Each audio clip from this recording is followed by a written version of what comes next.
حضرت ابو ہریرہ رضی اللہ عنہ بیان کرتے ہیں کہ ایک اعرابی مسجد میں داخل ہوا۔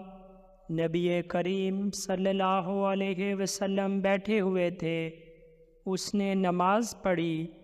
جب نماز پڑھ چکا تو دعا کی، اے اللہ تو مجھ پر اور محمد صلی اللہ علیہ وسلم پر رحم فرما اور ہمارے ساتھ کسی اور پر رحم مت فرما۔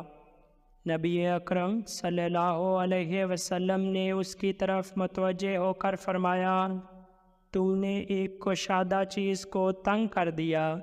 پھر ابھی تھوڑی ہی دیر ہوئی تھی کہ وہ مسجد میں جا کر پیشاب کرنے لگا۔ لوگ تیزی سے اس کی طرف بڑھے تو نبی اکرم صلی اللہ علیہ وسلم نے فرمایا، اس جگہ پر ایک ڈول پانی بہا۔